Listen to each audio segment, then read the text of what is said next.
Agora a gente vai falar como lidar com pessoas difíceis, trabalhando exatamente essa questão da administração de conflitos, trabalhando toda a dificuldade que a gente tem ali de lidar com os estereótipos das pessoas difíceis. E aí a gente, talvez, durante essa palestra, enquanto eu vou falando uma pessoa difícil e outra pessoa difícil, vocês podem se identificar com algumas pessoas, mas assim, não é nada pessoal, eu não planejei isso daqui baseado no que vocês pensam em relação ao dia a dia de vocês com essas pessoas. Um projeto novo, e vai ser cantador. Vai dar certo. Será que você conhece uma pessoa que passa por você, você dá bom dia, boa tarde, com toda a alegria do mundo? Bom dia! Aí a pessoa vira e fala assim, calado. Não, nem fala. Esse é o negativista. Calado, só faz assim. Misterioso. Será que você conhece alguém que é bajulador, que puxa saco?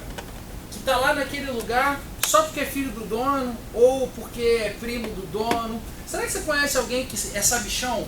Que tem certeza de tudo que está falando? Que você mostra para ele ao contrário? Será que você conhece alguém inseguro? Vamos jantar? O que você quer comer? Escolhe aí. O que você quer beber? Escolhe aí, vai. O que você pedir tá bom. Mas eu vou pedir peixe. Não gosto de peixe.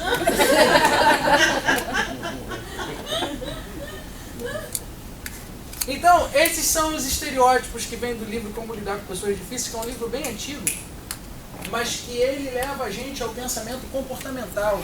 Que de fato, quando a gente tem comportamentos diferentes com pessoas difíceis, a gente tem resultados diferentes. E o que eu quero passar para vocês aqui, nessa manhã, é exatamente o estereótipo de cada um e a conduta que a gente pode ter com cada um desses estereótipos. Que no momento de uma negociação, no momento de uma empresa que você está fazendo uma negociação, tanto de cliente quanto que internamente com o colaborador, não importa. O que importa é, se você tiver um novo comportamento com uma pessoa difícil, provavelmente essa pessoa difícil vai ter um novo comportamento com você e a gente vai trabalhar esse resultado contínuo e comum às duas partes. Tudo bem? Então vamos começar falando sobre o agressivo. A agressividade, ela é como se fosse um tanque. Dentro do tanque tem o quê? Um ser humano frágil, com muita fraqueza, com muitas inseguranças. E o que acontece com esse ser humano? Ele se reveste de um tanque. E esse tanque vira um pedregulho, que é como se fosse aquela bola do Indiana Jones, que você está aqui e de repente vem a pessoa, que é como se fosse a bola, você sai correndo da pessoa, a pessoa vem atrás de você. E ela não se satisfaz enquanto ela não grita, enquanto ela não esculhamba, não esculacha, quando ela não humilha, ela não fica satisfeita. E nesses anos aí de desenvolvimento humano, eu já trabalhei com muita gente do tipo, o RH demitiu, contrata de novo. Esse funcionário é o máximo. Quando contrata, agora é minha vez de demitir. Eu vou demitir, não é o RH que tem que demitir. Aí humilhava a pessoa. Já conheci um empresário muito endinheirado, extremamente infeliz, que ele uma vez foi almoçar num restaurante, não gostou do garçom, ele conheceu o dono daquele restaurante, comprou o restaurante e mandou embora o garçom. Agressivos, pessoas agressivas, pessoas que jogam fora tudo que querem falar. E existe um on e o off, aquele botãozinho do on e off, como se fosse um interruptor como esse, que ativa e desativa a polaridade, ou melhor, a bipolaridade. Não sei se tem pessoas assim que vocês conhecem, provavelmente não devem ter pessoas assim. Pessoas que chegam e falam assim, olha, você é isso, aquilo, não sei o que lá, e entra na sala e volta. E aí, como é que tá? Tudo bem? Como é que estão as coisas? E aí, tá tudo tranquilo? Muda o tom de voz, faz carinho. Você sabe que é doença. Uma doença. Sim. Atinge 2 milhões de pessoas. Absolutamente comportamental. E quando você trabalha com pessoas bipolares, você nunca sabe em qual botão que essa pessoa está ligada. Porque a pessoa pode vir ultra agressiva, ou às vezes você coloca um escudo quando ela vem ultra agressiva e ela vem toda carinhosa. Ela vem harmônica, ela vem querendo falar com você. E é engraçado que o perfil de pessoas, e eu estudo muito psicologia, porque eu trabalho com coaching, quando você entra na personalidade dessa pessoa, é impressionante o que essas pessoas viveram na infância. Às vezes sofreu um abuso sexual, às vezes aconteceu do pai ter uma coisa muito rigorosa e gritar e ela replica, Às vezes o avô gritou com o pai gritou. Geralmente vem de pai isso. A força de pai é a força de guerreiro, né? A força de pai é a força do índio que leva o filho para a selva e fala assim: deixa eu te ensinar a pescar, deixa eu te ensinar a caçar. Quando essa força não é equilibrada, ela oscila. E aí ela vai desde a criança frágil, que é o agressivo. O agressivo é uma criança frágil. É uma criança que não teve a emoção vivida até o fim. Ela teve algum tipo de emoção interrompida. Quando você interrompe uma emoção, você gera sofrimento. E esse sofrimento vira contínuo num padrão e num ciclo repetitivo, que vai até a fase adulta. E no momento que isso chega em fase adulta, isso é colocado de forma que eu estou mandando. Eu mando. Eu estou fazendo isso porque eu estou te pagando. Se eu estou te pagando, você tem que fazer do jeito que eu quero, que eu estou mandando. Só que no fundo, ele trocaria tudo aquilo por um carinho na infância. Porque no ninho não foi bem cuidado, não foi bem chocado. E isso deságua numa vida profissional, às vezes completamente deturpada. Pessoas muito agressivas geralmente são pessoas bem posicionadas, até profissionalmente são bem posicionadas. Mas tem uma fragilidade emocional enorme, porque geralmente tem uma emoção interrompida. E quando a gente lidar com esse tipo de pessoa, a grande solução não é bater de frente. Porque se a pessoa está gritando, o que acontece quando você grita? A pessoa sempre tem força para gritar mais alto que você. Ela que manda. Não adianta querer gritar mais do que o agressivo. O agressivo, ele vai fazer de tudo para ser maior do que você. O agressivo, ele vai crescer em cima da sua própria ignorância. Ignorância advém de uma falta de conhecimento. O cara pode ser muito bom tecnicamente em uma coisa, mas não significa que ele tenha conhecimento humano. E por isso ele é ignorante. E quantas vezes a gente vê as pessoas agirem com intenções maravilhosas, mas baseadas numa ignorância de conhecimento, que fazem com que os resultados sejam péssimos. E são bem intencionadas, porque afinal de contas, o mundo está cheio de pessoas com boas intenções, mas de fato os resultados só chegam se você muda a tua atitude no momento de agir. E os agressivos são muito grossos, são pedregulhos. Quando vem uma pedra na tua direção, não adianta você querer fazer uma força contrária. Você sai da frente e deixa a pedra passar. Deixa a pedra passar. Deixa eu falar tudo. Deixa eu falar tudo. É como se não tivesse inteligência emocional. Não tem. Nenhum. Não tem equilíbrio. A criança.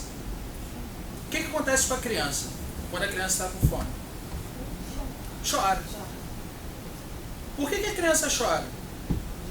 Não, porque está pensando que vai morrer. Para demonstrar toda a fragilidade do mundo. Só que quando você interrompe esse ciclo, você cria uma couraça. Você interrompeu uma emoção. Então você vira ao contrário. Eu não sou frágil para ninguém. Mas quem me conhece intimamente, eu sou extremamente frágil. Eu sou uma criança. Eu não sei distinguir quando eu estou ofendendo e quando eu estou sendo agradável. Então essa também. Mas tem uma coisa muito positiva dos agressivos. Geralmente eles são sinceros e transparentes. Eles só não sabem como falar.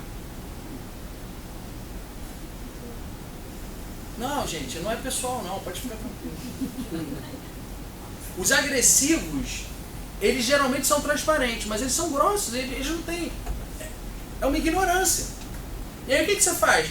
A pedra está vindo, não vai contra a pedra não, que você não vai explodir a pedra. Deixa a pedra passar. Deixa gritar, deixa falar, espera. É o show. É o momento do show. Deixa a pessoa dar o show. Deixa. Fala, fala, fala, fala. Aí o botãozinho desligou. Off. Bipolaridade. Off. Aí a pessoa vai entrar na sala dela. Às vezes vai tomar 3, 4 calmantes, você não sabe.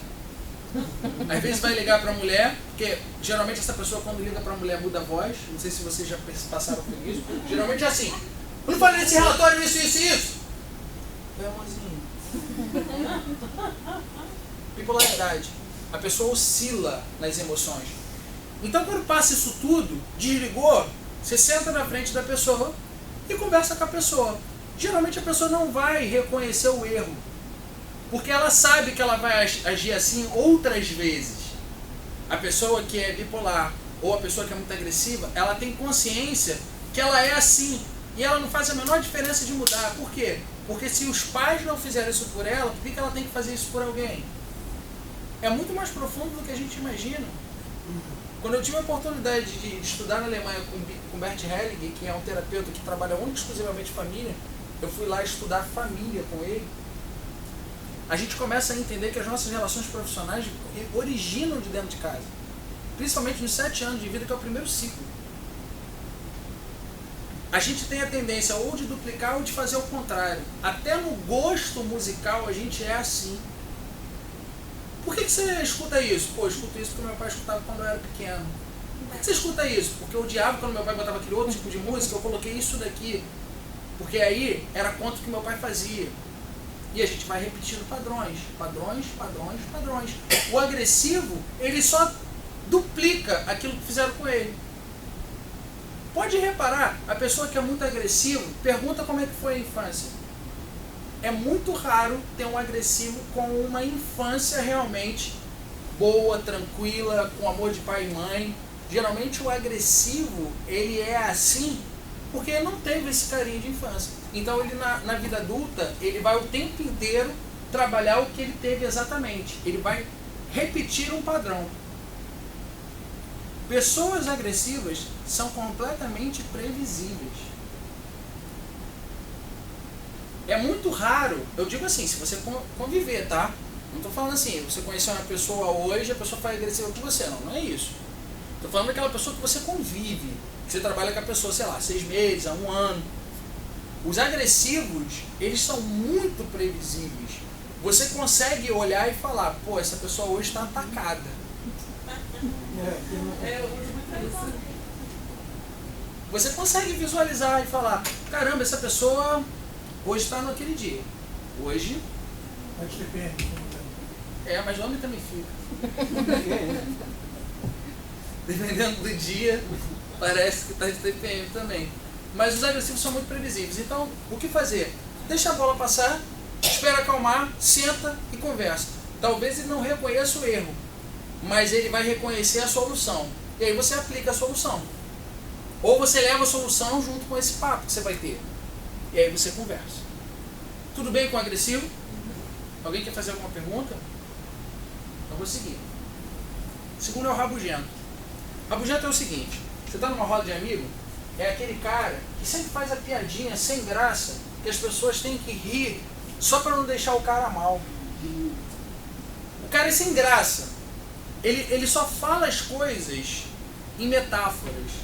Ele nunca fala e nunca consegue expressar com objetividade o que ele está sentindo. Aí ele usa uma brincadeira, ele usa uma piadinha de mau gosto.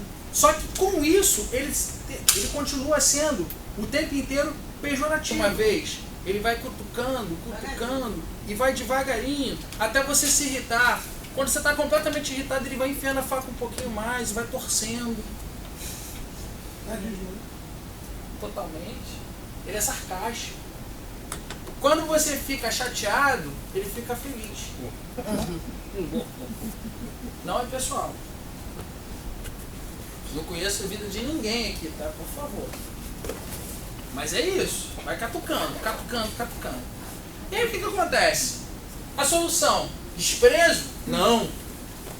Quanto mais você despreza uma pessoa assim, mais a pessoa insiste. Aí você vai e não fala nada, ou faz cara feia. A pessoa vai virar e falar assim, aí, tá caladinho, ó. A carinha feia dela, olha que carinha feia.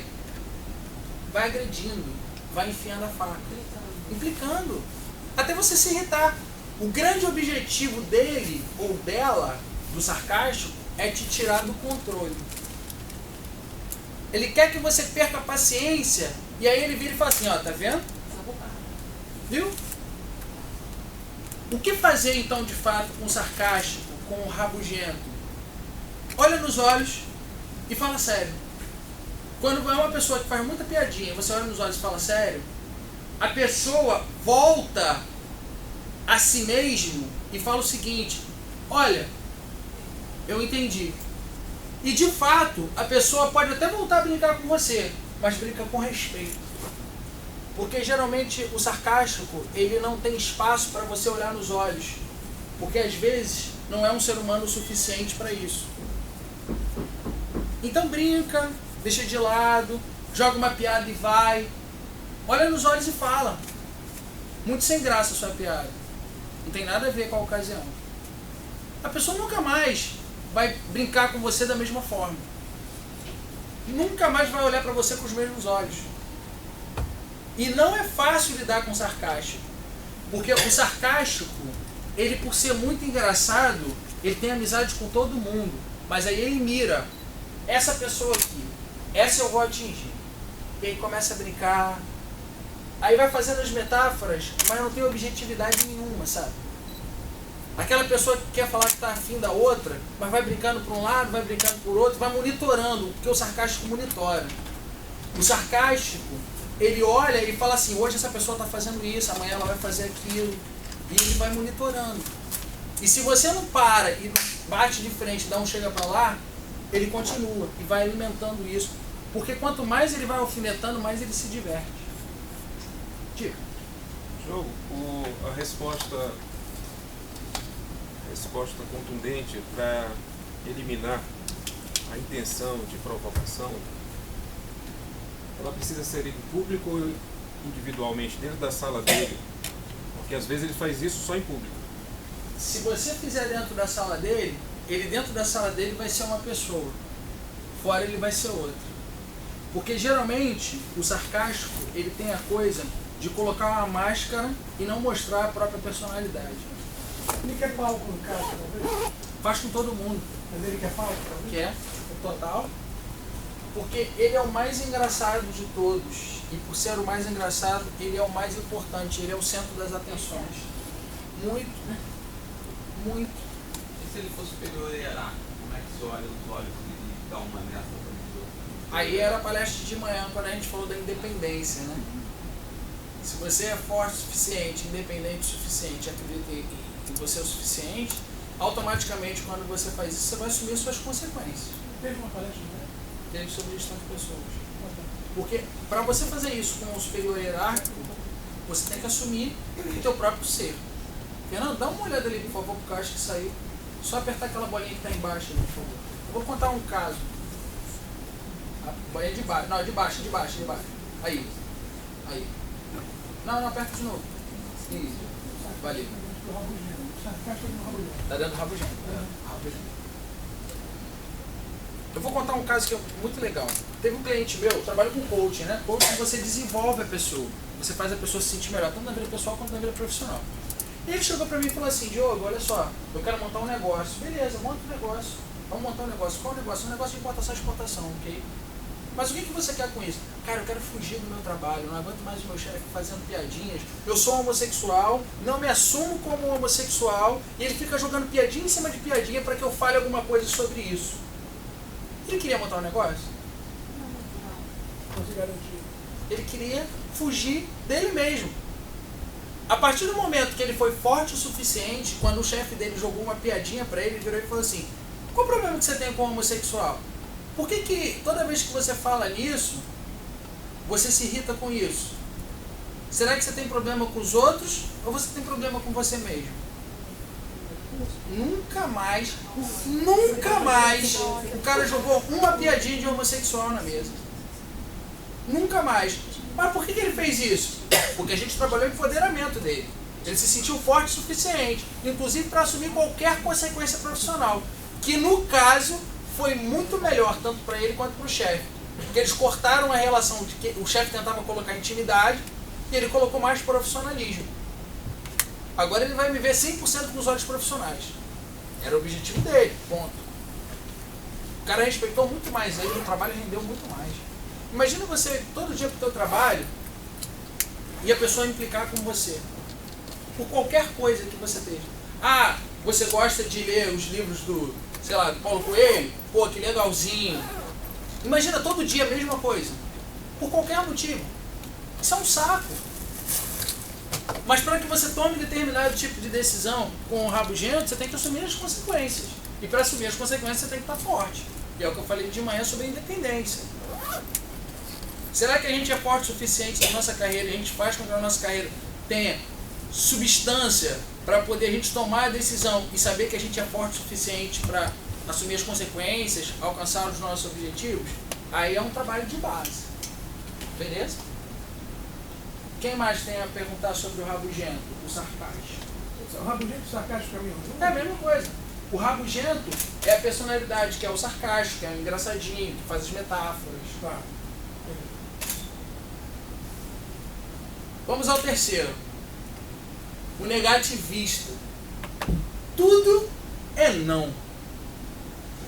Eu trouxe essa ideia nova e estou fazendo um projeto novo e vai ser muito bom para a empresa. Não. Cara, minha vida pessoal, eu conheci uma mulher incrível. Ela é linda, fantástica. Isso não vai dar certo, não. Tudo, mas tudo para o negativista dá errado. E isso tem uma razão de ser. A figura do negativista é a identificação com a morte, da não-vida. A pessoa que é extremamente negativa, ela perde o sentido da vida. A vida é abundância. A vida é fazer as coisas darem certo. Se deu errado, levanta e continua andando. A figura do negativista é a figura de um depressivo. Eu já trabalhei com pessoas que têm dificuldade na depressão, né? Depressão externa, não interna. E realmente a pessoa quer ver os outros que estão felizes, sugar aquilo e deixar o outro triste. E ele, ao invés de aproveitar a felicidade dos outros, não. Ele enterra a felicidade dos outros também na tristeza. Meu filho da alma. E cara, isso é mais profundo do que a gente imagina. Porque isso é uma identificação com a morte. O cara que fala não o tempo inteiro, ele é morto nas próprias frustrações. Então se ele não conseguiu ou se ela não conseguiu, provavelmente essa pessoa vai fazer com que as outras também não consigam. E a melhor maneira de fazer isso é falar não. E se tiver uma oportunidadezinha, vai puxar o tapete. Mas o negativista, ele fala não para tudo. Lidar com o negativista é bem difícil. Porque qualquer coisa que você ofereça, você vai falar não. Essa pessoa vai falar não. O que você faz com o negativista? Coloca a pessoa no centro. Eu vou dar um exemplo de um treinamento, tá? Se eu estivesse dando um treinamento numa empresa e tivessem 4 pessoas aqui e uma pessoa com o braço cruzado, qual a tendência de um treinamento uma pessoa estar com o braço cruzado? Eu não conheço ninguém. Comecei agora a dar o treinamento. Vamos dizer que o treinamento começou 8 horas da manhã. Eu estou dando treinamento 8 horas da manhã e tem uma pessoa que está de braço cruzado. Qual é a tendência dessa pessoa? Pode ser que eu esteja errado, mas qual é a tendência? Que essa pessoa esteja sendo um pouco mais resistente, defensiva. Essa pessoa provavelmente está falando assim: o que eu vim fazer aqui? Principalmente, né? Os treinamentos em empresas geralmente são obrigados. Então é assim: olha só, de segunda a sexta-feira a gente trabalha aqui, sábado vai ter treinamento. Treinamento sobre o quê? Não interessa, vai vir que é obrigado. Aí chega o Diogo lá no sábado. Eu tenho que ir lá dar o treinamento para todo mundo obrigado. Aconteceu isso há 2 semanas atrás, vai acontecer isso no sábado.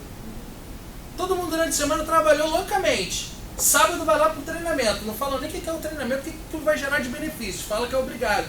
Você acha que a pessoa vai feliz? Não! A pessoa vai ao cão. A pessoa vai negativa, vai falando não. Qual é a solução para o negativista? Se eu estou no treinamento, isso é técnico, tá? Se eu estou no treinamento e tem uma pessoa de braço cruzado, eu vou colocar ela no centro. Porque se ela passa a ser o centro das atenções, ela passa a concordar comigo. A pessoa está de braço cruzado aqui, eu vou dar um treinamento, aí eu viro para a pessoa e falo assim: e aí, o que você espera desse treinamento? O que eu posso fazer para você sair daqui completamente feliz e satisfeito? Aí a pessoa já muda. Ah, esse treinamento tem que acontecer dessa forma, desse jeito, e o que eu espero é que isso mude. Aí o que eu faço com a pessoa? Eu concordo com ela. Nossa, sua exposição foi incrível, maravilhosa. Eu vou aproveitar, inclusive, isso que você está falando para fazer isso. Você acredita que isso vai ser importante para você? Acredito. Aí o que eu acabei de fazer com ela? Eu reguei a planta. Os negativistas são plantinhas que querem ser regadas. Você coloca um pouquinho de água. a pessoa muda completamente o parâmetro, a percepção. Se você der voz. A pessoa que fala, não, eu tô com um projeto novo, tá, não sei o que, não sei o que lá. Aí você inverte. Se você tivesse esse projeto nas mãos, como você faria ele? Ah, faria de outra forma, desse jeito, desse jeito, desse jeito. Caramba, que interessante isso, eu não tinha parado para pensar nisso. Nossa, caramba, só eu mesmo para fazer daquela outra forma. Eu vou seguir então um pouco disso que você está falando, aí você acredita que daria certo? Ah, aí eu acho que poderia ser melhor. A pessoa vai mudando completamente a percepção e o comportamento a partir do momento que ela se sente importante. Então o negativista, para você trabalhar com o negativista e conseguir resultados com o negativista, você precisa colocar ele no centro. Se você colocar você no centro, sabe o que vai acontecer? Você vai trazer um projeto, ele vai falar não. Você vai trazer outro projeto, ele vai falar não. E quando a pessoa é conservadora, então, ela tem as próprias convicções. Ela tem as próprias raízes. Tanta coisa para fazer lá. Quando eu dou treinamento em empresa, eu sempre peço para que a empresa contrate algum lugar que não seja na empresa. Ou eu, lá na minha empresa, eu tenho uma sala de aula que eu faço lá. Mas às vezes as empresas, não, o treinamento tem que ser aqui dentro, porque o funcionário tem que ficar aqui embaixo dos nossos olhos. Aí quando você chega lá, o cara está no mesmo ambiente de trabalho, ou seja, se tocar o telefone, não sei o que, ele sai do treinamento e vai, e ele não está no treinamento. E está obrigado. E aí o que ele fala? Não, é resistente. A gente já cria um estereótipo de que alguma coisa vai acontecer a partir das nossas próprias experiências e associa. Isso daí é automático. É automático. A gente está fazendo isso, tanto eu de vocês quanto vocês de mim, porque somos seres humanos. A gente está julgando, porque é natural julgar. O julgamento é da mente. Então a gente cria associações. Pô, esse professor está com esse terno cinza, então eu tenho um professor meu que tem um terno igual ao dele, que o professor é bom pra caramba. Pô, esse cara é bom. Não, associações. Isso não significa verdade, isso significa realidade, construída a partir da mente. Só que quando a gente trabalha isso na esfera organizacional, a gente cria preconceitos e preconceitos e mais preconceitos em cima de estereótipos. E o negativista, ele cria preconceito com absolutamente tudo. Ele cria preconceito com uma pessoa, ele cria preconceito com um projeto, ele cria preconceito na vida pessoal. Aquele bom dia só se for para você é do negativista. Bom dia só se for para você. Você é um negativista. O negativista, ele tem as próprias frustrações e alimenta as próprias frustrações com as derrotas dos outros. Então, eu trouxe um case aqui que daqui a pouco eu vou colocar sobre um escritório de advocacia que tinha uma fruta podre. O que é uma fruta podre? Está todo mundo aqui querendo se unir. Se um virar um negativista, isso vai dar errado, porque o mundo dá errado, porque o Brasil dá errado, porque o Rio de Janeiro dá errado, porque o ambiente de trabalho dá errado, porque o meu chefe está errado, porque tudo está errado. A própria pessoa está errada. Aí você vira para a pessoa e fala assim, você está feliz aqui dentro? Não, nunca foi o que eu quis na minha vida. O que você está esperando para sair? Ah, eu não tenho oportunidade, porque tudo está errado, não sei o que lá. Aí eu tenho que virar para o escritório e falar, o que você quer? Uma fruta podre para contaminar todo mundo? Ou você vai eliminar a fruta podre e vai deixar a árvore frutificar? O que você quer? Qual é a tua escolha? E aí o que aconteceu nesse escritório? Depois eu vou colocar o case aqui que eu trouxe para a gente estudar. A gente tinha uma fruta podre, que quando estava todo mundo bem, ela sugava a energia de todo mundo. Como? Intriga, fofoca. Ela falou, o maior depoimento dessa pessoa foi que ela trabalha como se fosse autista.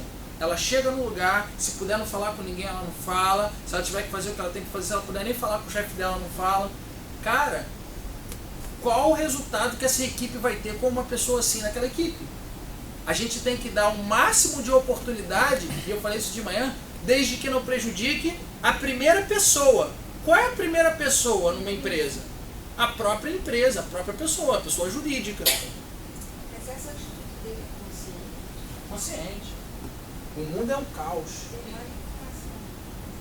Totalmente. É muito antissocial, no caso. O negativista, ele é antissocial, mas ele é baseado na própria frustração.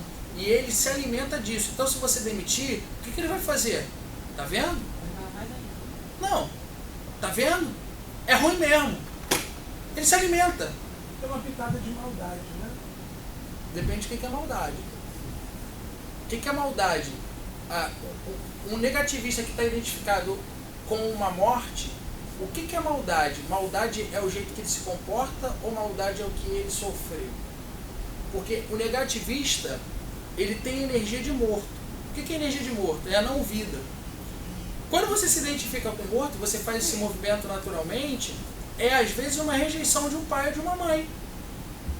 Eu tive, por exemplo, uma cliente que viveu a vida inteira e a mãe virou para ela e falou assim, olha só, eu abortei a tua irmã e eu engravidei 1 mês depois, você não era para ter vindo. Como é que você vive com isso? É fácil? E aí o que você faz com a tua vida? Tudo dá errado. Tem que tudo dar errado. Porque a minha vida é assim. A minha vida eu tento profissionalmente, não consigo. O mercado de trabalho é difícil. Aí eu estou trabalhando com o fulano. Como é que é meu chefe? Estou falando. Aí, fez besteira aí. Aí apoia. Se alimenta do não. A pessoa, ela encontra felicidade quando as coisas dão errado, porque isso faz o pensamento crítico dela dar certo. Ela aponta na direção do não. Então tudo que dá errado, ela concorda com ela mesma e ela se alimenta disso. Quebrar esse ciclo vicioso é só colocando ela no centro para ela ter consciência que alguma coisa deu certo para ela e que ela é importante com isso. E aí o que é maldade? Porque a gente não sabe de fato quem é o ser humano que a gente está lidando. A gente não sabe o que aquela pessoa sofreu na vida, como que foi a vida dela, e não é o que ela sofreu, é como ela interpretou isso tudo. Diga. O resto da tua análise terapêutica é bem profunda. Você não acredita que haja maldade no tipo de Eu, Diogo, É. sem teoria, eu, Diogo, eu acredito que as pessoas estão e não são. Tá. Entende a diferença? É. Porque a partir do momento que você não acredita que as pessoas estão, você não entende o sentido de perdoar. Entendi. Tá bacana. Porque o sentido de perdoar, a gente tem 2 objetivos na vida: amar e perdoar. Esse é o princípio da evolução. E se a gente não entende que a pessoa está daquela forma, a gente entende que a pessoa é daquela forma, a gente nunca vai dar uma segunda chance. E todos nós erramos todos os dias da nossa vida. Se a gente merece uma segunda chance, por que o outro não merece? Não é fácil, tá? Eu não sou utópico, eu sou de mercado. Eu falo no dia a dia da empresa. Essa pessoa tem que ser mandada embora para ter uma segunda chance em outro lugar. É uma fruta podre. Mas ela merece uma segunda chance, nem que seja em outro lugar. Mas aqui dentro, fizemos o máximo. Consciência tranquila. Ela não foi sacaneada. Tudo bem. Vamos seguir em frente. Até você mandar uma pessoa embora, é uma evolução para a pessoa que está sendo mandada embora.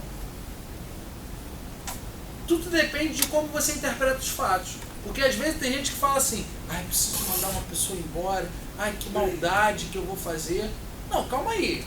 Para e pensa, quem é a primeira pessoa que importa? A pessoa jurídica. Como é que essa pessoa está se comportando em relação à pessoa jurídica? A melhor maneira de dispensar uma pessoa é fazendo que a pessoa reconheça o seu próprio erro. Porque aí você fica livre com a sua consciência e a pessoa fica identificada com a consciência dela em relação ao erro. Eu sempre falo, tem uma técnica em coaching que é a posição perceptual. Isso é uma coisa fantástica para se vocês precisarem demitir alguém. Posição perceptual. Posição perceptual é o seguinte, vamos imaginar assim, uma pessoa entra aqui e cai, tá? A impressão dele sobre o tombo é uma, a sua é outra, a dela é outra, e assim por diante, não é? Por quê? Porque são posições de percepção diferenciadas. Se eu estou na frente de uma pessoa, eu estou dentro da minha própria percepção, que é ultralimitada. A percepção do ser humano é muito limitada. A gente percebe a partir dos 5 sentidos. E a gente aqui nessa palestra a gente vai se ater aos 5 sentidos. Mas ainda assim é pouco. Talvez se a gente olhasse com detalhe para dentro dessa sala, a gente ia descobrir um monte de coisa que a gente não percebeu. E se é assim dentro da sala, talvez com o ser humano, pior ainda. Porque a gente traz outras experiências de outros seres humanos e começa a trabalhar ali a nossa consciência através da nossa percepção que é limitada. Quando você se coloca no lugar da outra pessoa e pede para a pessoa se colocar no seu lugar, você muda a percepção, a posição perceptual dela. Ou seja, bom, você fez isso, isso, isso e isso. Se você estivesse no meu lugar, o que você faria com uma pessoa que está trabalhando na sua empresa e está fazendo isso, isso, isso, isso e isso? Qual seria a tua atitude? Geralmente, 90% das pessoas falam sempre a verdade. Demito. Então a gente vai ter que rescindir, infelizmente. Demitido. Cara, se a pessoa reconhece isso, quem é você para falar não? É o que ela reconhece. Isso é a consciência da pessoa. As pessoas que querem uma segunda chance, elas fazem por onde ter uma segunda chance. A pessoa pode fazer o erro máximo. E se ela se disponibiliza a superar aquilo e a desenvolver aquilo, você acredita que aquilo é possível, é uma outra história. Mas se a pessoa reconhece que ela tem que ser demitida, quem é você para não demitir a pessoa? Você está passando a mão na cabeça demais. Passou do limite. Perdeu o controle. As pessoas, quando elas estão desempregadas, isso daí é do mercado. Elas se sentem impotentes. Completamente impotentes. O ser humano, ele é muito atrelado ao trabalho. Tem algumas frases que colocaram isso na nossa cabeça. O trabalho dignifica o homem. Tudo bem. Mas até que medida? Porque se a gente um dia foi índio, a gente trabalhava para pescar e para caçar e para comer. E isso era mais do que o suficiente. E a convivência com a tribo, com a família, fazia a gente evoluir e progredir. Mas se hoje nós temos essa opção, qual é o sentido real do trabalho e do desenvolvimento humano a partir do trabalho? É o ter, é o fazer ou ser, como eu falei na palestra de manhã. E onde de fato eu quero chegar? Que se de fato a pessoa é condicionada a promover determinada coisa a partir do outro, e a partir do momento que ela não está dando esse feedback, quem é você para mudar a pessoa? Se ela fala que ela quer ser demitida, você não pode passar a mão na cabeça. Ela se conscientizou daquele ato. Então você faz. Qual é o melhor que você pode dar? Hoje o máximo que eu posso dar é isso. Isso está te satisfazendo? Está te satisfazendo a primeira pessoa, que é a mais importante? Não, então está mandando embora, não tem outra forma. É uma das piores sensações que existe para o empresário, para um advogado ou para o gerente, é mandar uma pessoa embora. Mas nós somos frutos das nossas próprias escolhas. Quantas oportunidades a gente teve e a gente perdeu? Quem sabe aquilo não é uma evolução para a pessoa, para ela aprender com aquele erro e mudar o comportamento no próximo trabalho? É isso que acontece. Tudo bem? Alguma pergunta aqui ainda sobre... Não tem como eu virar para você e falar não vai dar certo. Existe uma possibilidade de não dar certo, como existe possibilidade de dar certo. Todo mundo que voa contra a correnteza geralmente tem muito mais chance de êxito. Todo mundo tinha a cozinha no fundo do restaurante, não é? O Spoleto pegou a cozinha, botou lá na frente do restaurante. O que falaram para os caras? Vocês são retardados, vai botar a cozinha na frente do restaurante? Spoleto. E aí? Quem diria que aquilo daria certo? Quem diria que alguns anos atrás você fosse entrar no restaurante pela cozinha? Quem? Quem somos nós para falar não para o sonho de uma pessoa? Quem é o negativista para tirar o nosso sonho? Aí depende do universo que a gente constrói. Se o nosso universo é o negativista, eu sempre falo o seguinte: um dos caminhos da evolução, que é muito menos doloroso do que a experiência, é a imitação. Quem que você está imitando? É um negativista? Então o teu universo vai ser um negativista. Provavelmente os projetos não vão andar.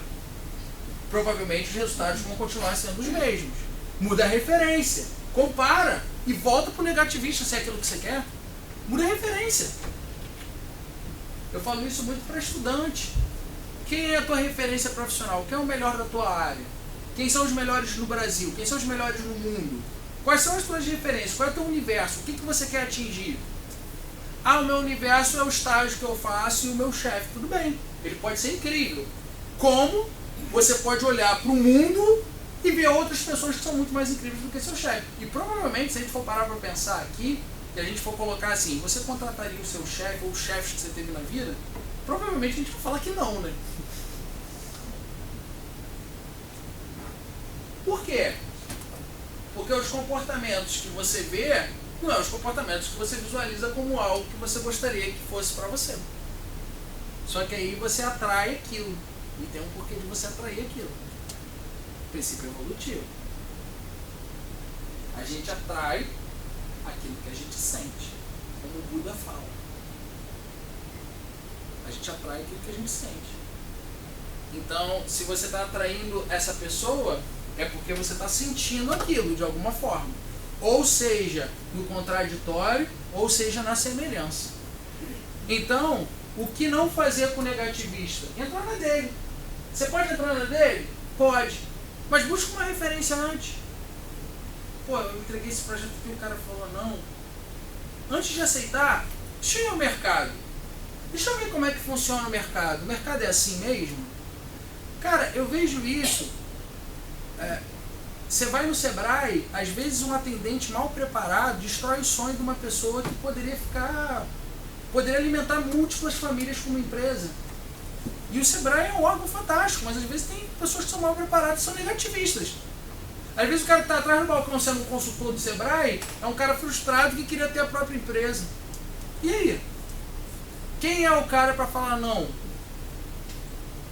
Às vezes aquele cara que está dentro do escritório, que está com aquela vida no escritório, ele não está vivendo aquilo, ele está vivendo uma frustração do concurso que ele não passou. E aí? Você vai entrar na história do outro ou vai contar a sua própria história? Para contar a própria história, busca uma referência. Pô, esse outro cara aqui, esse outro... Então vou apresentar o projeto para esse outro, vamos ver. Pô, o outro me apoiou, por que será? Alguma pergunta para o negativista mais? Último. Diga. Pro Rabugento, você disse que a gente lidar com sinceridade é algo que funciona. Lidar com sinceridade com agressivo, a gente compreende que ele vai te retornar com agressividade, não tem? E pro negativista, lidar com bastante sinceridade, meu amigo, você é negativo. Como? Ele já sabe. Mas ele nunca vai admitir. Negativo não, eu sou realista. Eu negativo? Eu sou realista. Eu tô falando, se você não vai conseguir, você acha que é contra você? Eu tô fazendo isso para te ajudar. A gente ouve isso dentro de casa, gente. Todos os dias da nossa vida. Minha mãe é essa. A minha também. Tive que ir para a Alemanha para trabalhar. Quando eu voltei, ela continuou sendo negativista, mas eu não fui na dela, né? Eu voltei com outra percepção. Pô, aceito ela sendo dessa forma. Pô, beleza. E isso não está me contaminando. Porque a questão toda não é a pessoa ser daquele jeito e você não aceitar. A questão toda, a maior dificuldade é você aceitar aquilo e interpretar de uma outra forma. Porque não é o que a pessoa fala, é como você interpreta. Vou dar exemplos. Irmãos, criados na mesma família, da mesma forma. Um interpreta de um jeito, outro interpreta do outro jeito. Um vai lá, faz um negócio, fica milionário, o outro está ali na rua, na esquina, pedindo esmola porque é mendigo. E aí? É a interpretação que eles tiveram sobre a própria vida.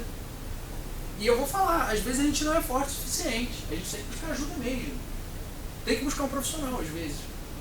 E hoje acho que hoje tem uma palestra de coaching, que eu vou trazer aqui um cliente, que ele vai contar a história dele, de tudo, como a vida pessoal dele influenciava na vida profissional, e como que um trabalho que a gente fez rápido, ele largou a empresa dele, que ele trabalhava 15, 16 anos, sei lá, e montou o próprio negócio. Então, às vezes, a gente não é forte o suficiente. E assim, a interpretação de um terceiro é muito mais plausível. Porque quando você é interpretado por um terceiro, o terceiro não está na tua história, então é mais fácil de ver. O pessoal que já fez curso comigo, eu sempre trabalho com bonecos. A psicopedagogia, na estrutura do Celso Antunes, né? Alguém aqui tem alguma ligação com escola? Não. A psicopedagogia, né? As crianças, geralmente, as tias lá, elas sempre trabalham a educação através de ferramentas lúdicas, não é? Desenha, faz um desenho aqui da sua família. Aí quando a criança desenha a família, ela desenha a família exatamente como ela é. Ela bota o pai de um lado, ela bota a mãe do outro, ela bota ela no meio, às vezes bota dando as mãos para os pais, às vezes coloca a mãe do lado dela e o pai longe. Por quê? Porque aquilo ali é o ser na essência. E ela está se vendo em terceira pessoa. Então, quando você se vê em terceira pessoa, de fato, você aprende muito mais.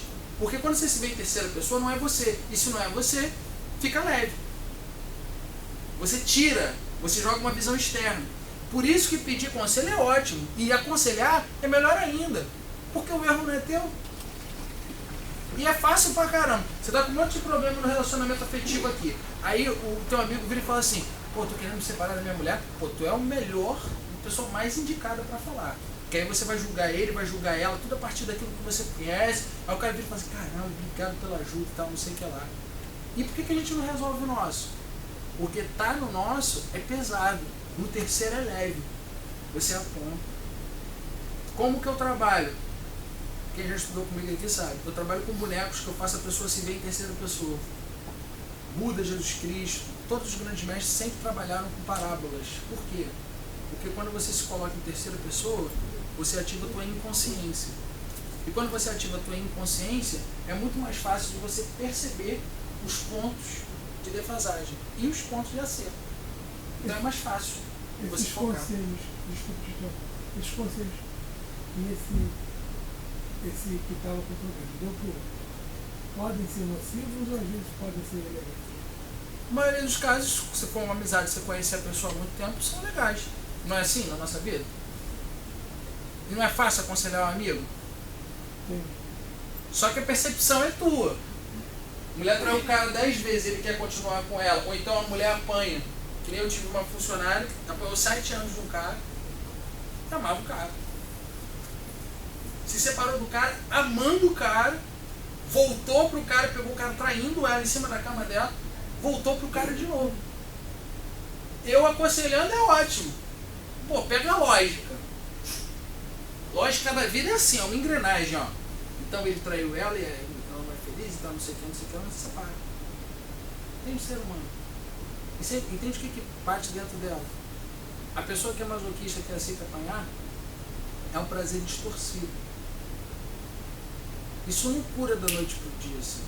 É um prazer distorcido. Geralmente é uma emoção interrompida de um abuso sexual. Então é um prazer distorcido. O cara que transa com criança é um prazer distorcido. Um estuprador é um prazer distorcido, é um amor distorcido. É a forma que a pessoa ama. Vai entender. Eu não posso me aprofundar, tá? Mas assim, a maneira que foi feito com ele pela primeira vez, geralmente, é o que fica e interrompe. Porque a pessoa não vive até o fim. Por que ela não vive até o fim? Porque ela não aceita que o pai fez isso, que o padrasto fez isso, porque o maior índice de abuso infantil é da própria casa. Geralmente é padrasto ou é pai. E aí quando ela interrompe isso, ela entra em sofrimento na vida e ela vai repetindo o padrão. E aí quando ela vai colocar isso externamente, ela coloca um amor distorcido, que é violento, que é forte. E isso é escondido, né? Porque as pessoas não falam o que de fato viveram. E existe um ciclo de padrão sendo repetido. Diga. Você já respondeu? Já não, tudo bem. Agora, me perdi um pouco. Não, tranquilo. Daqui a pouco eu volto. Tranquilo. Vai embora. Você entrou no outro assunto, eu foi vou embora. também saio. Mas como eu sou professor de oratória, então eu tenho uma técnica boa para você voltar do branco, né? Porque o branco sempre vem. Então toda hora vem branco aqui, ainda mais que eu estou cansado. Porque eu não estou passando para vocês que eu estou tão cansado assim, mas eu estou ultra cansado. Então o branco vem, aí a gente volta. Quer ver como é que eu vou voltar com ele do branco e ele vai lembrar? Então a gente falou sobre o negativista, a gente falou sobre as dificuldades, o amor distorcido, a gente estava falando aqui sobre a questão do estupro. Aí você me fez uma pergunta.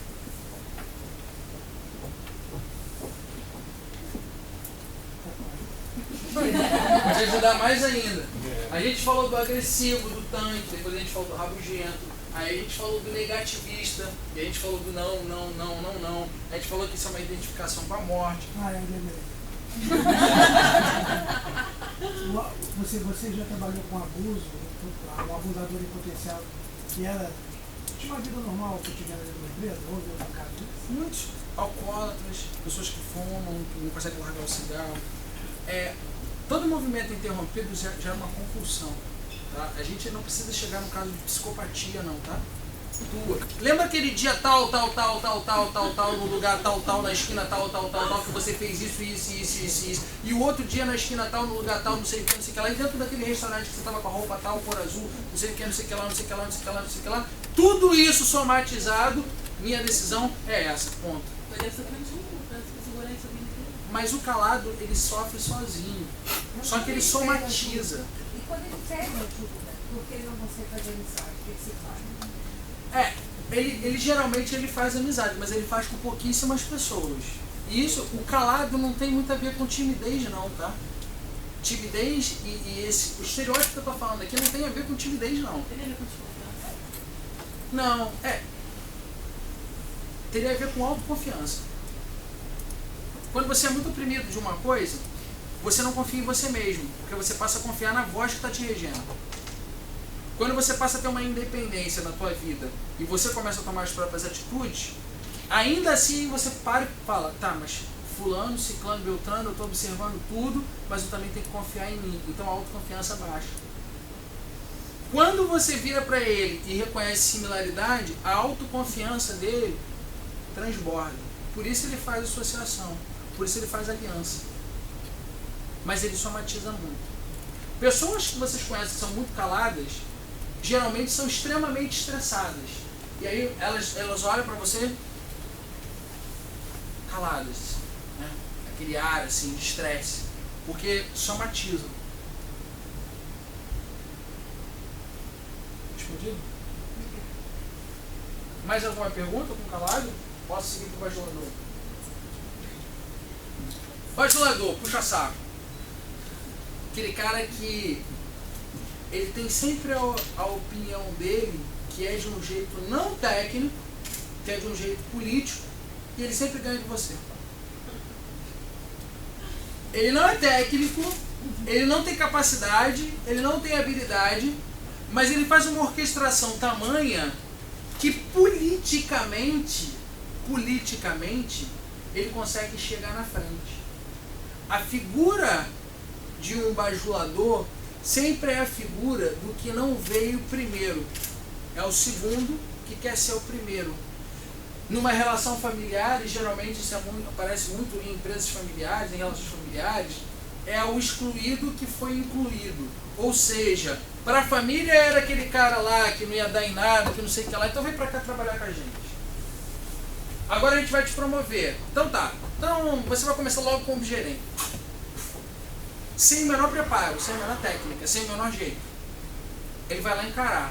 Só que ele não encara aquilo com a humildade de falar, eu não sei fazer as coisas da maneira certa, me ajuda. Não, ele fala assim, eu sou o melhor de todos. A minha voz é a voz que manda. Então vocês têm que obedecer. Por quê? Porque eu e o cara lá, que é o dono, o presidente, o sócio, a gente está assim, ó. Qualquer coisa a gente prejudica. Não adianta no momento que você está numa sala de reuniões querer competir com o bajulador. Não adianta. Esquece. A voz ativa de quem orquestra politicamente, numa ocasião como essa, sempre vai ser maior. A tua posição vai ser sempre inferior. Sabe como é que a gente lida bem com o bajulador, com o puxa-saco? Conduta, conduta, conduta, conduta e conduta. A conduta tem que ser tamanha que o cara não vai ter isso para falar de você. E quando o cara tem isso para falar de você, você mostra os seus resultados. Não tem jeito. A voz dele sempre vai ser maior politicamente. Se você não tem uma conduta exemplar, correta, para poder mostrar os resultados no momento certo, na hora certa, você não consegue encarar o bajulador, que é o puxa-saco. Ele pode ter alguma brecha de mau caratismo, que aí a conduta vai esmagar ele, talvez seja isso? Porque você pela história, você se dá bem sorrindo até ter que falar, acho que não é chover, tem que bater cara. Ele pode se trair com essa bajulação, talvez, tá? A questão toda é o seguinte, ele vai articular sempre para poder colocar todas as pessoas que ele tem aliança contra quem está prejudicando ele. Gente, Política é assim. São alianças para poder trabalhar contra aquela outra pessoa que está enfraquecida e enfraquecer quem está prejudicando. Só que dentro de um ambiente organizacional, você só consegue enfraquecer quem está prejudicando quem tem uma conduta errada. Portanto, você pode até errar como vai errar, mas você tem que ressaltar os pontos fortes seus. Principalmente numa apresentação de resultados, você está em grupo. Não adianta você querer bater de frente. Meu projeto é melhor, eu trabalhei muito mais do que ele nesse projeto. Cara, não adianta. Deixa a pessoa aparecer, na tua vez mostra a tua conduta. Não vai competir com aquela pessoa que aquela pessoa vai ganhar. Faz o teu.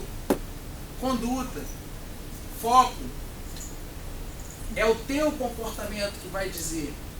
Não é o teu comportamento em relação ao dele. Porque o teu comportamento em relação ao dele, ele vai ter a voz ativa. Ele é muito mais forte, politicamente orquestrado. Mesmo errado, talvez. Olha só. Se eu tiver errado e eu tiver um relacionamento tamanho a convencer todo mundo do meu erro, quem tem mais força? O que eu estou falando aqui, gente, é conceitual, tá? Mas se você for parar para pensar nas empresas que você já trabalhou, todos esses arquétipos aqui caem como uma luva. A gente vai ver mais à frente o entendimento desses arquétipos de uma forma bem coerente no final da palestra, tá? E aí vocês vão ver que isso, tudo que eu estou falando tem um sentido. Então vamos seguir. A gente falou sobre o bajulador, eu vou seguir agora para o sabichão. Isso aí eu acho que vocês nunca trabalharam com uma pessoa, principalmente na área jurídica, eu acho que isso não tem. Pessoas que têm total razão sobre tudo que fazem. Isso eu acho que vocês nunca... Porque eu vou falar aqui... eu vou falar coisa aqui de outro planeta, não vou falar aqui do ambiente jurídico, talvez de outras carreiras. Aquelas pessoas que você chega e fala assim, olha só, é 2. A pessoa vira e fala assim, não, é 1. Mas você está escrito que é 2.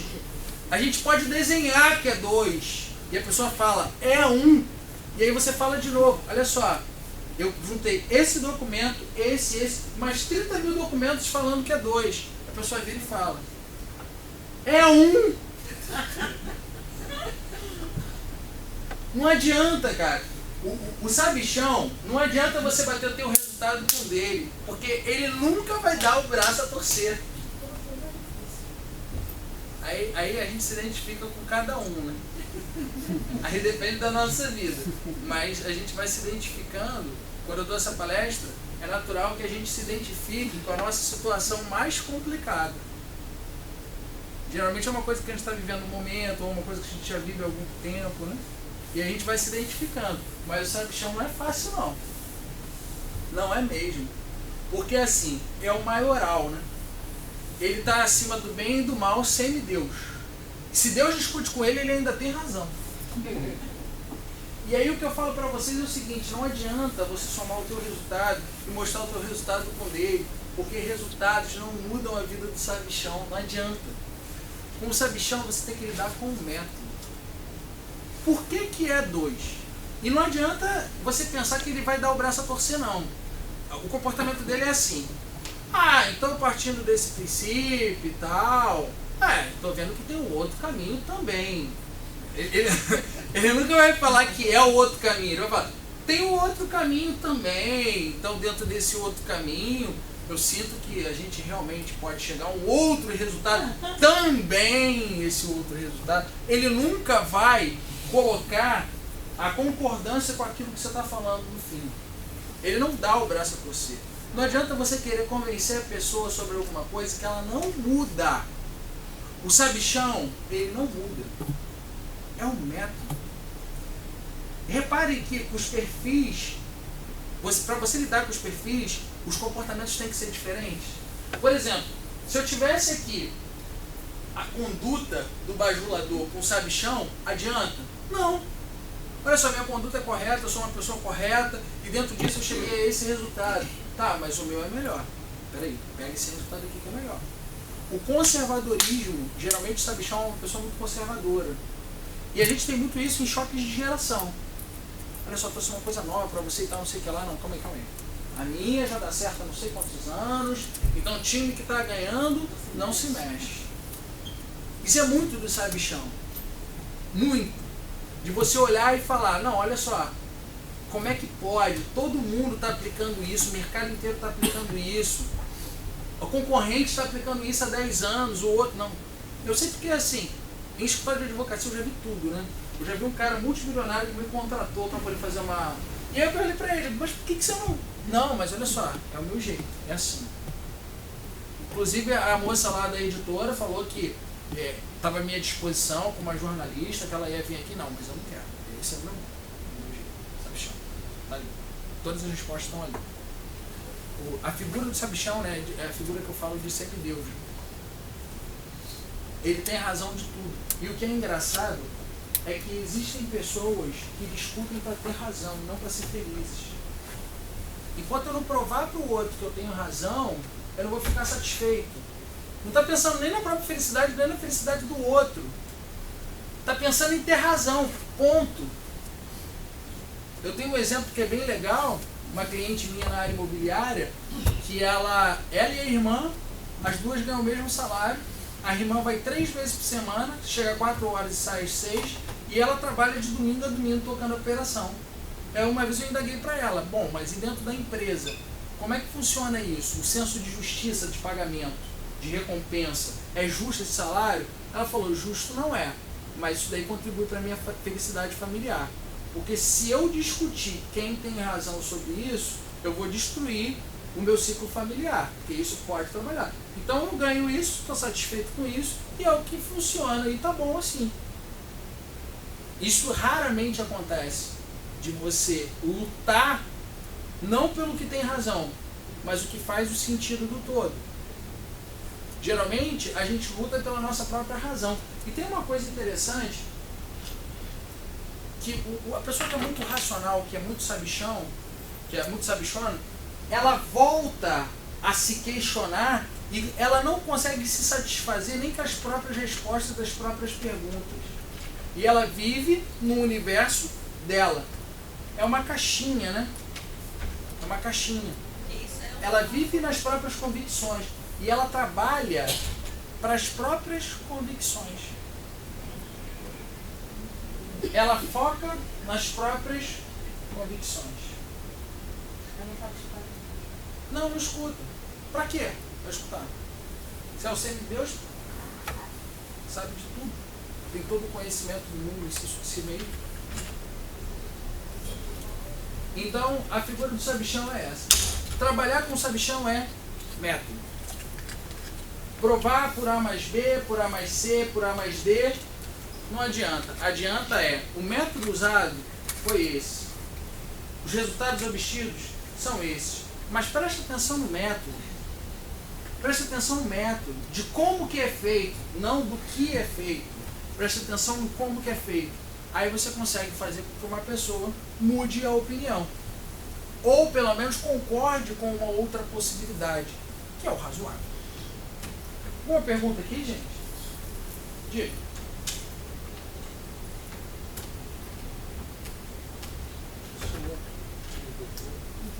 Doutor não, Diogo. Cada perfil, né? Mas quando a pessoa agrega mais de um perfil.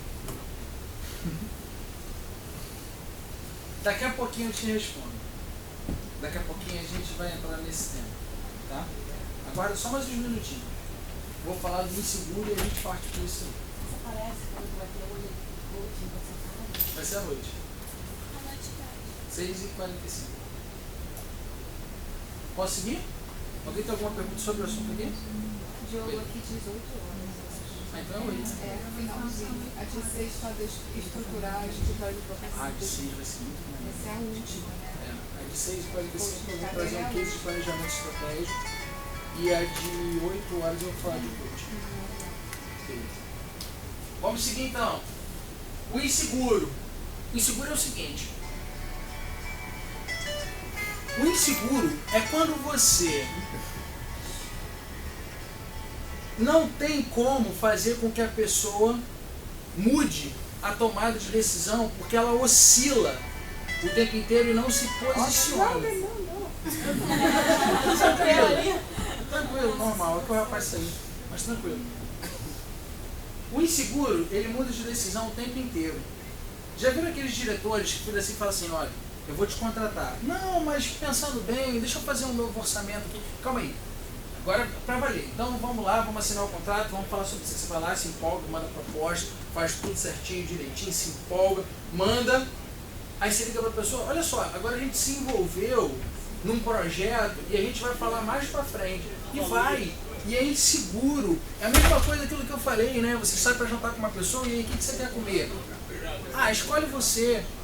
A insegurança da pessoa é diretamente ligada ao medo da tomada de decisão.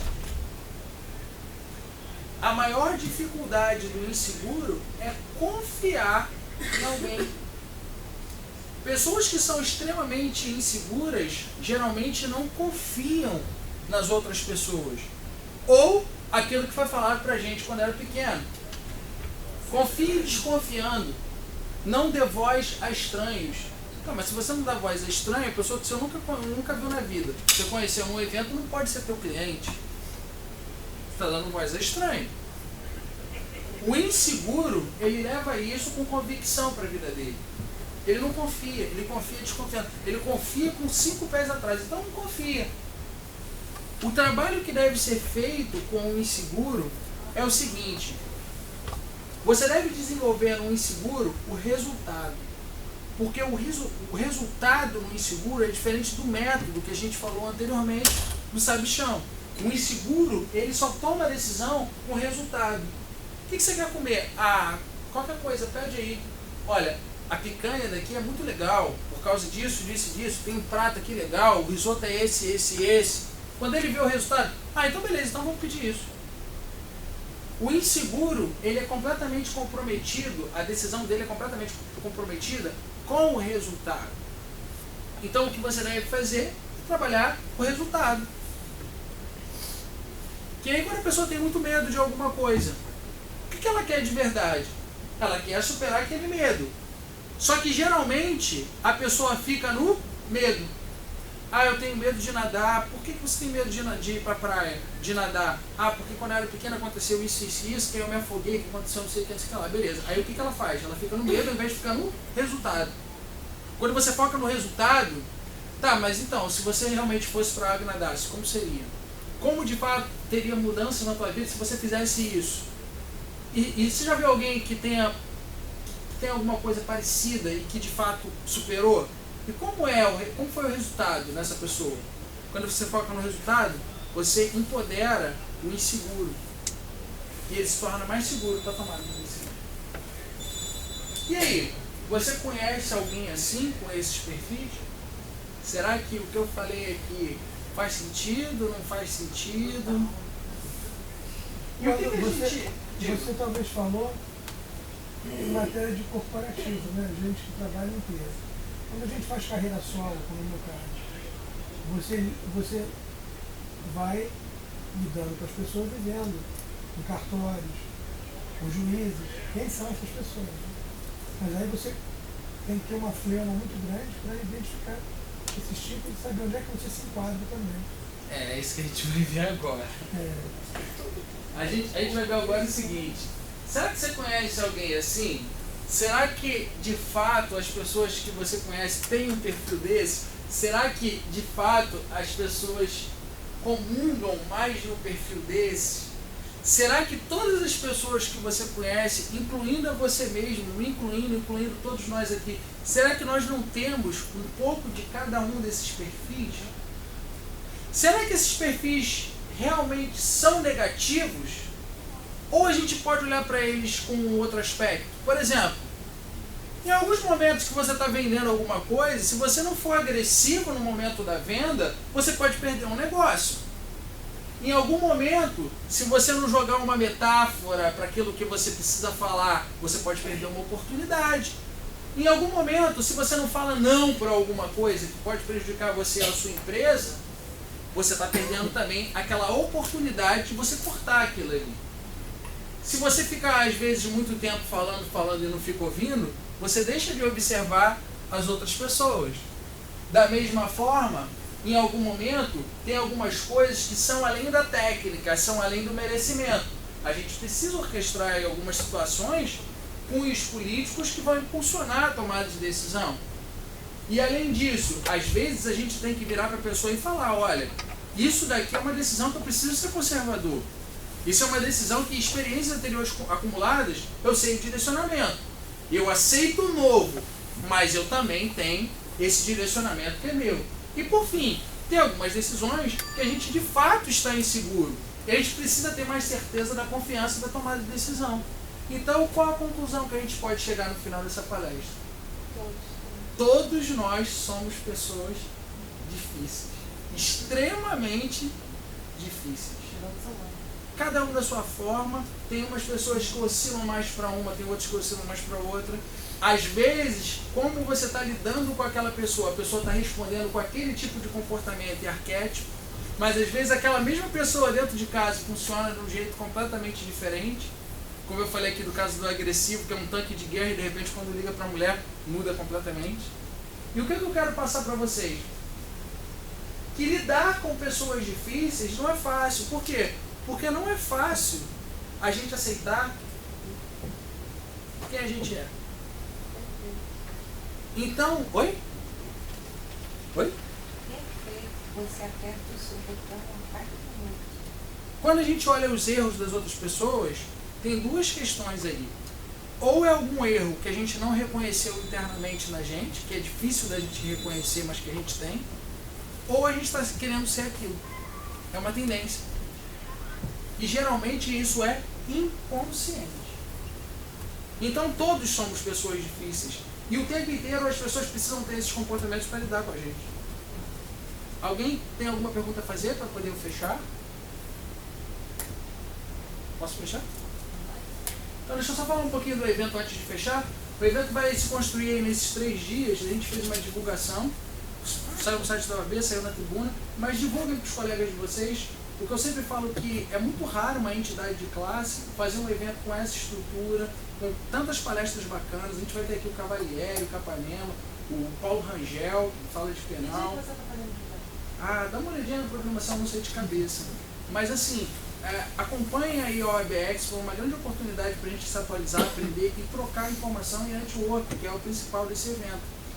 E acompanha aí também, se vocês quiserem, as nossas palestras aqui sobre gestão, que esse auditório menor, o foco é esse. É trabalhar a oratória, trabalhar o coaching, trabalhar planejamento estratégico, que é tão importante no dia a dia do advogado como a técnica jurídica. E isso é muito escasso, porque não vem nem na graduação. Então é uma oportunidade que a gente tem de se conhecer mais e trocar aí essas afinidades. O meu stand é o stand da Status, que é a minha empresa. Eu tenho ali meu livro também, Manual do Profissional de Direito, quem quiser, é um livro de gestão. Quem quiser eu vou ficar. O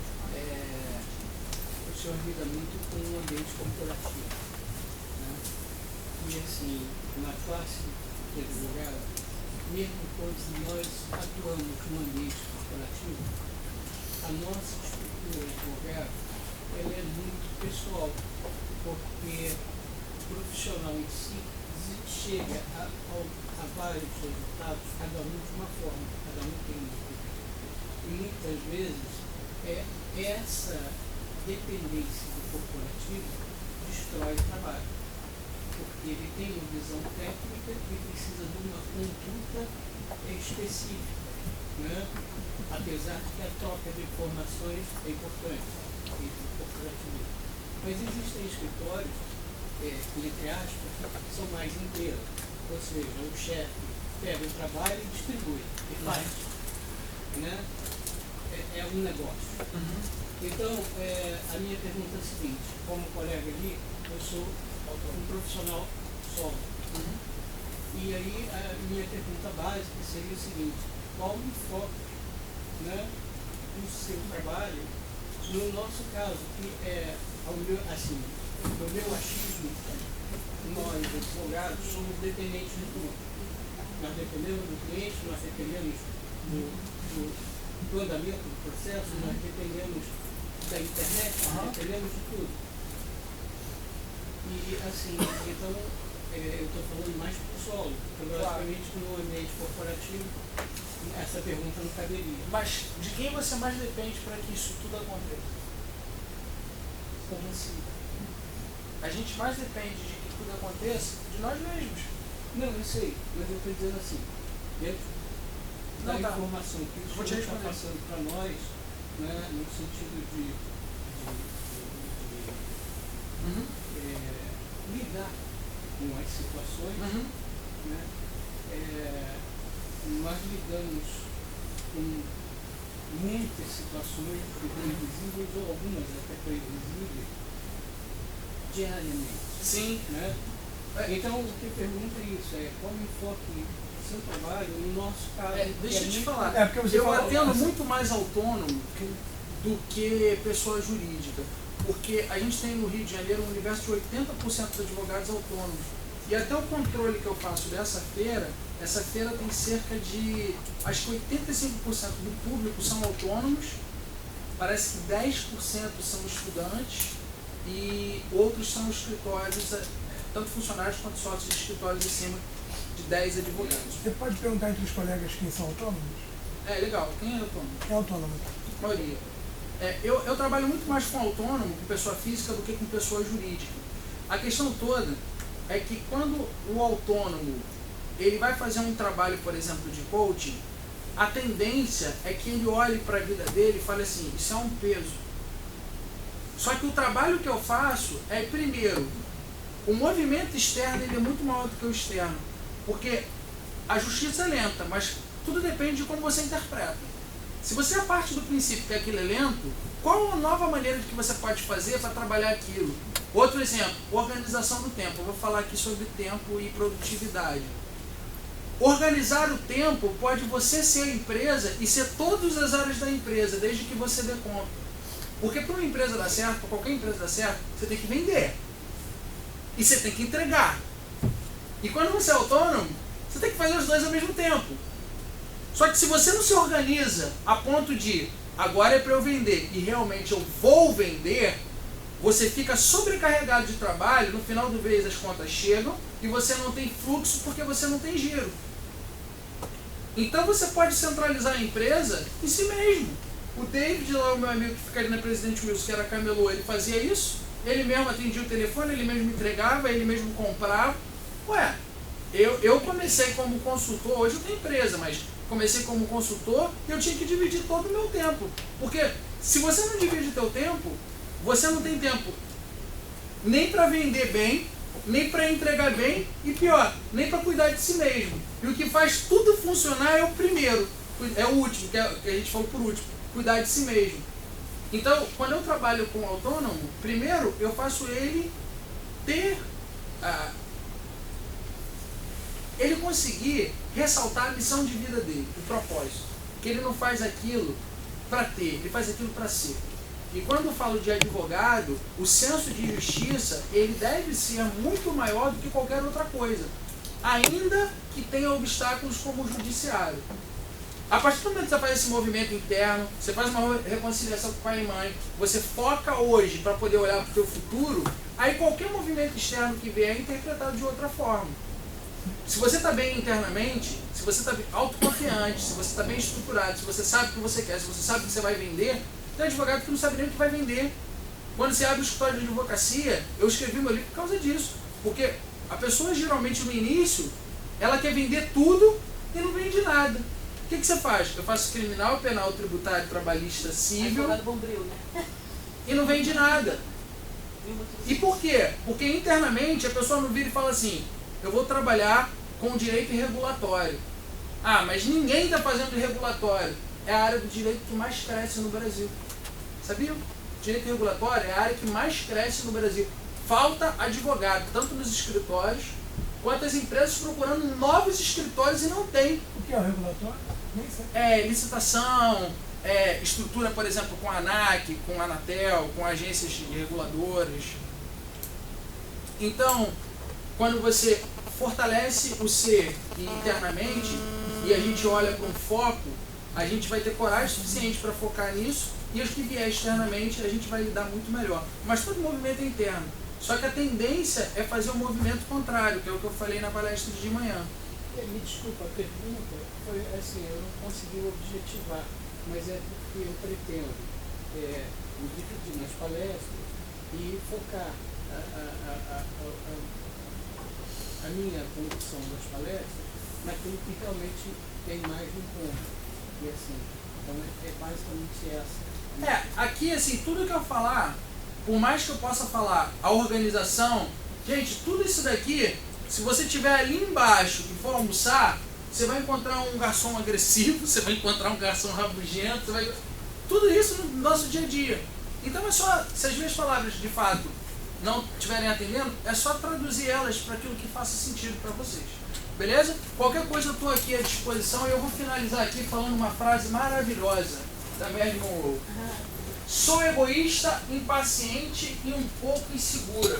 Cometo erros, sou um pouco fora do controle e às vezes difícil de lidar. Mas se você não sabe lidar com o meu pior, então com certeza você não merece o meu melhor. Valeu, gente. Obrigado. Bom dia a todos. Eu estou à disposição aqui para dúvidas, tá?